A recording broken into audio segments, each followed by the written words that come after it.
नमस्कार दोस्तों, स्वागत है आपका स्लश टू क्राउन में। आज हम उपस्थित हैं ऑर्गेनिक केमिस्ट्री की नेमिंग रिएक्शन के एक और पार्ट के साथ। और इस पार्ट में हम लोग लगभग एक मेन जो रिएक्शन होते हैं उनकी बात करेंगे, जो कि नेमिंग रिएक्शन में तो इम्पोर्टेंस रखते ही हैं, साथ में कई सारे कन्वर्जन में भी इम्पोर्टेंस रखते हैं। मतलब कि इनका एप्लीकेशन एक तरह से समझे तो आता है, रिएक्शन में यूज आता है। तो आज हम इनकी बात करेंगे। बाकी जिन्होंने इसके प्रीवियस वीडियो नहीं देखे हैं वो प्लेलिस्ट में जाके देख सकते हैं। वहाँ पे हमने चार्ट के बारे में भी, 2 चार्ट है उसके बारे में भी बात किया है, जो दोनों चार्ट आपके लिए बहुत हेल्पफुल होंगे, साथ में कन्वर्जन करने में और नेमिंग रिएक्शन में भी बहुत हेल्पफुल होंगे। बाकी चलिए आज के जो नेमिंग रिएक्शन है उसको शुरू किया जाए। तो सबसे पहला वाला रिएक्शन है टॉलरेंस टेस्ट। तो टॉलरेंस टेस्ट में होता क्या है, हम लोग टॉलरेंस रिएजेंट एक होता है। टॉलरेंस रिएजेंट याद रखिएगा, नाम होता है इसका, या तो होगा सिल्वर मिरर टेस्ट देगा आपको, टेस्ट का नाम है इसका, या फिर देगा अमोनिकल सिल्वर नाइट्रेट नाम देगा। ठीक, तो ये दोनों टर्म जब भी आएगा तो समझ जाइए वो टॉलरेंस से रिलेटेड है। तो टॉलरेंस में करते हैं क्या है, अगर कोई RCHO ग्रुप है वहाँ पे टॉलरेंस आप कर दीजिएगा तो वो सिंपली RCOO- वाले में कन्वर्ट हो जाएगा। मतलब उसके पास एक क्या हो जाएगा, हाइड्रोजन की कमी आ जाएंगी जो आयन टाइप का बन जाएगा। ठीक, अब फेलिंग टेस्ट भी एक होता है, जैसे टॉलरेंस टेस्ट होता है वैसे ही फेलिंग टेस्ट भी होता है। तो जैसे टॉलरेंस रिएजेंट था वैसे ही फेलिंग सोल्यूशन भी होता है। इसमें 2 सोल्यूशन होते हैं, एक फेलिंग सोल्यूशन ए होता है और एक फेलिंग सोल्यूशन बी होता है। तो दोनों का नाम याद करना बहुत ज़रूरी है। पहले वाले फेलिंग सोल्यूशन ए का नाम है एक्वस कॉपर सल्फेट, ठीक, और दूसरे वाले फेलिंग सोल्यूशन बी का नाम है सोडियम पोटेशियम टार्टरेट। हाँ, अब देखिए यहाँ पे RCHO ले लीजिए और कॉपर ले लीजिए। हाँ, मान लीजिए फेलिंग सोल्यूशन ए लिया है और साथ में OH ले लीजिए तो RCOO- में चेंज हो जाता है। ठीक, तो ये दोनों माइन्यूट से रिएजेंट थे। तो जो रिएजेंट है यहाँ पे आपको इम्पोर्टेंस ये भी ये रखना है कि जो रिएजेंट है उनका भी नाम आपको याद होना चाहिए, नहीं तो दिक्कत भी हो सकती है, क्योंकि कभी कभी ऐसे ही पूछ देता है, तो इसलिए मैं कह रहा हूँ। बाकी देखिए 21वां नंबर वाला है एल्डोल कंडेंसेशन। तो एल्डोल कंडेंसेशन और क्रॉस एल्डोल कंडेंसेशन और केनिजारो रिएक्शन, ये 3 रिएक्शन होती है सिंपली एल्डिहाइड ग्रुप के लिए। ठीक, तो इसमें होता क्या है, एक चीज़ जान लीजिए, जो केनिजारो रिएक्शन होती है ना उसमें अल्फा हाइड्रोजन नहीं प्रेजेंट होता है। यही सबसे बड़ा डिफरेंस है दोनों में, याद रखिएगा। जो केनिजारो रिएक्शन होती है उसमें अल्फा हाइड्रोजन नहीं होता है। ठीक, अल्फा हाइड्रोजन नहीं होने का मतलब क्या है, जैसे देखिए अल्फा पोजीशन क्या होती है, जैसे यहाँ पे कोई कंपाउंड ले लीजिए, मान लीजिए यहाँ बेंजीन ले लिए, ठीक, और यहाँ मान लीजिए CHO ग्रुप ऐसे लग गया। हाँ, तो अब इसमें जो होगा, इसमें जो अल्फा पोजीशन होगा वो क्या होगा, ये वाला कार्बन होगा, ये वाला जो कार्बन है, हाँ, वही अल्फा पोजीशन होता है।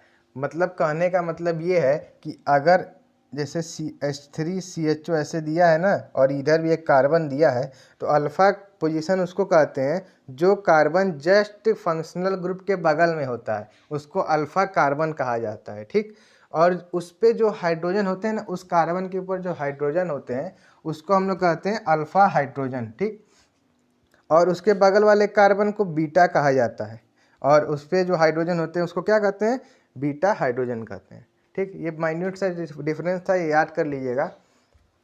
तो केनिजारो रिएक्शन में जितनी होती है ना वहाँ पे क्या होता है, अल्फा हाइड्रोजन नहीं होता है। जैसे देखिए यहाँ पे ये CHO होता है। हाँ, अब यहाँ देखिए अगर बेंजीन को अगर ओपन स्ट्रक्चर बनाइएगा, अगर CHO नहीं होगा तो बेंजीन में मतलब हर कार्बन की जगह ऐसे हाइड्रोजन होता है। हाँ, अब मान लीजिए यहाँ CHO ग्रुप लग गया, जैसे यहाँ दिखा रहा है ना।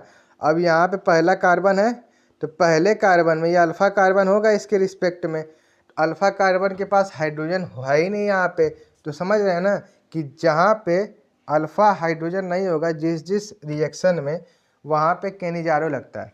अब एल्डोल और क्रॉस एल्डोल में समझिए, एल्डोल में होता क्या है, हम लोगों को अल्फ़ा हाइड्रोजन मिल जाता है, मतलब कि जो ग्रुप होगा वहाँ पे अल्फ़ा हाइड्रोजन प्रेजेंट होगा।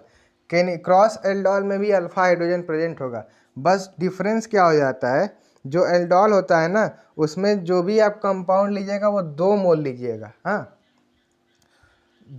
जैसे यहाँ देखिए इथेनॉल लिखा है, तो यहाँ पे इथेनॉल से ही ये रिएक्शन पूरी की जाएगी। हाँ, लेकिन क्रॉस एल्डोल में क्या होगा, यहाँ पे तो आपको 2 पहले से कोई भी रिएक्टेंट्स दे देगा, 2 रिएक्टेंट रहेगा उसमें पहले से।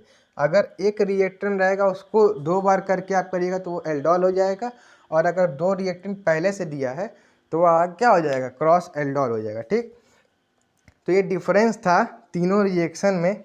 अब देखिए इसको होता क्या है, वो कैसे इसको किया जाता है, इसके बारे में भी बात कर लेते हैं।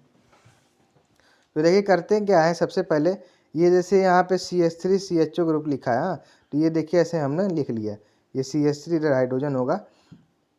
अब करेंगे क्या, इसी का कंपाउंड एक और ले लेंगे COOH। हाँ, अब यहाँ पे क्या, इधर भी हाइड्रोजन होगा तीनों पोजीशन पे। ठीक, तब ये क्या होगा, अब देखिए अच्छे से समझिए इसको थोड़ा, 1 मिनट फिर से एक बार मैं बना दूँ।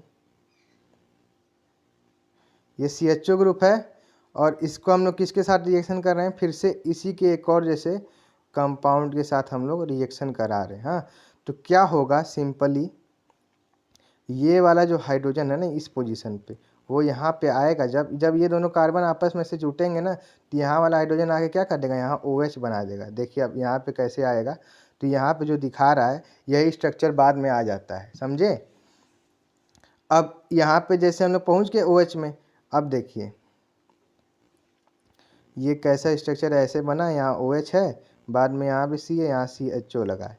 तो अब यहाँ देखिए इस वाले केस में यहाँ डबल बॉन्ड आया है ना, तो वो कैसे आया है, यहाँ भी हाइड्रोजन है। हाँ, तो ये जो है यहाँ से H2O निकलेगा और यहाँ सीधे क्या करेगा, डबल बॉन्ड बना देगा।